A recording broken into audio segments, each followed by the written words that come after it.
Let's move on. 1 p.m. Eastern, Chicago Bears at New Orleans Saints. We're at Caesars Superdome in Louisiana. Bears 2-6, 1-3 on the road. Saints 4-4, 1-2 at home. Take a look at the line history here for this one. And the Saints, I mean, it's just the line's growing and growing. I have a 7.5 right now. I mean, it's only moved 5 cents since Pinnacle dropped it, but Bet Online started this at 5.5. The look aheads weren't at this number. From a total standpoint here, we have it sitting at 41 at a pick'em. That's exactly where it opened. It has not moved, not 1 cent, not 1 cent. From a cash flow standpoint here, we have 31% of the tickets and 66% of the cash on the Bears. We have 49% of the tickets, 65% of the cash on the under. Bears on a short week after a very ugly 30-13 loss of the Chargers. Bagent had a much more difficult time in the second start, 25-37, 232 yards.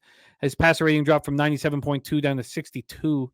And now he gets a true road start. I mean, that wasn't even a real road start. Field's still week to week. So Eberflus did say that Bagent will make his third career start here. Cole Kmet caught 10 for 79. DJ Moore 4 for 55. Running game struggled. Deonta Foreman 7. Deonta Foreman and Rashawn Johnson combined to run the ball 15 times for 55 yards. The Bears could establish no pressure whatsoever on Herbert. 0 sacks, 2 quarterback hits, and maybe Montez Sweat changes that. The defense allowed the Bolts to go 7-13 on third down. Chicago's defense 31st in the league, allowing opponents to convert 48.5% of third downs. Chargers went 2 of 2 in the red zone. Bears defense last in the league, allowing touchdowns on 78.3% of opponents' red zone opportunities. Tremaine Edwards went down with a knee injury. Linebacker during the third quarter did not return. He wasn't on the injury report, but we'll see what the Wednesday one says. And Jaquan Brisker is expected to be back after missing last week with an illness. Saints coming off a 38-27 win at Indianapolis. They put up 511 yards. Derek Carr, 19-27, 310 yards, 2 touchdowns. He did lose a fumble. It's amazing, Derek Carr. I mean, it's just, in some lights, he looks so good. In some others, he looks absolutely feeble. Shaheed caught 3 passes for 153 yards and a touchdown. Kamara ran 17 times for 59 yards, touchdown. Caught 4 for 51, touchdown. 6 of 12 on third down.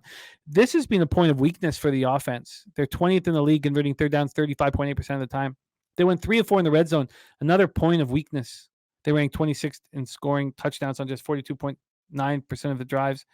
So is this the Saints offense figuring themselves out? Or are the Colts terrible? Is the Colts defense just an abomination? Because their offense isn't bad, but their defense, like, what do we take from that game that we just saw? The Saints sacked Minshew twice, hit him 7 times. Debo had a pick, and there was a sickness running through the Saints locker room all week. So they had a bunch of players out, and these guys are just licking their chops at the opportunity to get after Tyson Bagent.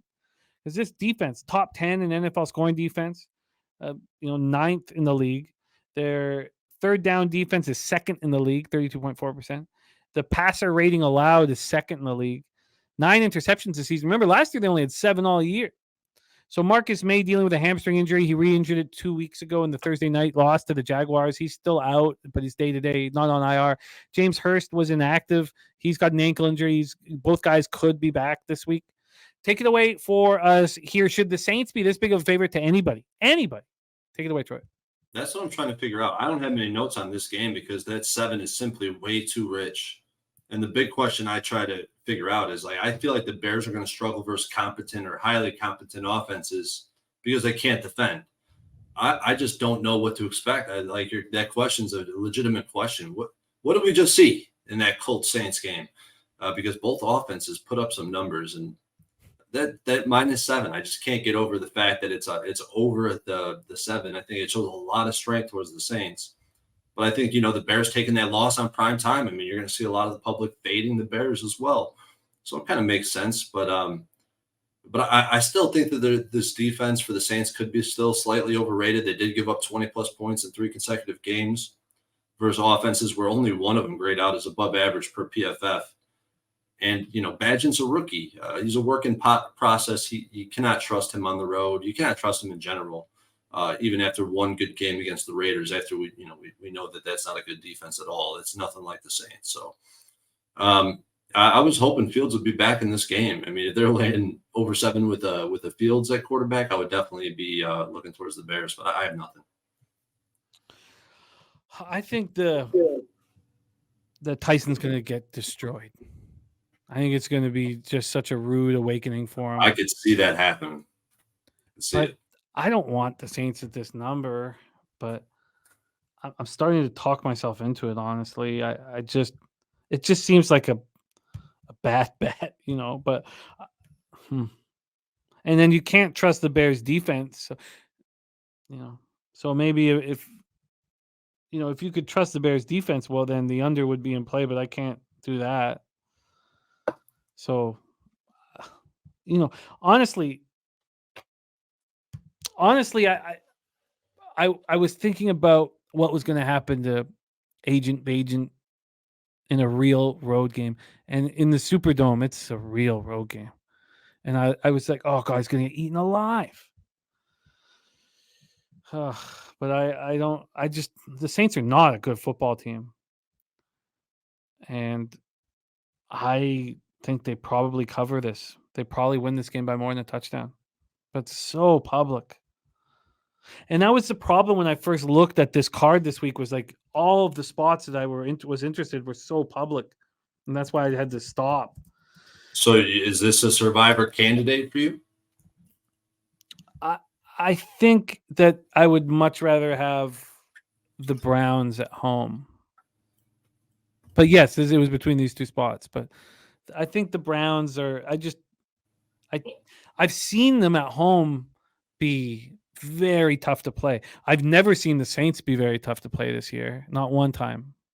I just think that Tyson's about to get rocked. And that makes me interested in the Saints, honestly. I mean, I probably should have got it a 7 or less. But here you go, Jimmy. Play it on a teaser. No, I don't. I gotta keep my shit clean. Ron Crawford said Saints by 11. You don't drink tequila either. You don't cross reference that. You don't mix it up. Oh man, I hammer tech. You kidding me? Yeah, I destroy tech. You don't. Hey, Pomapalooza, I got a couple shots earmarked for you and I with some fucking Casamigos. Oh, when it comes to boozing, I can play. All right, Bears, Saints. I want the Saints. I can play. I want the Saints, man. But it's just so public, and it's just when I like a spot that's this public, I'd almost prefer just staying off and watching it. But I think Bigden gets smoked. I think the crowd's going to go bananas. The Saints are 4-4. I mean, they're still in range. They're still in range. I agree with that 100%. I mean, I thought I would have a Saints teaser by now, but I think I want to see what's going on with Justin Fields before, because I think if he was in, do you think he's out for sure? Yes, Eberflus said on Monday, said Bajent's making his third career start.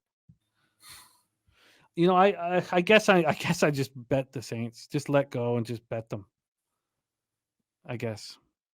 All right. Wow. I can't believe I'm talking myself into it.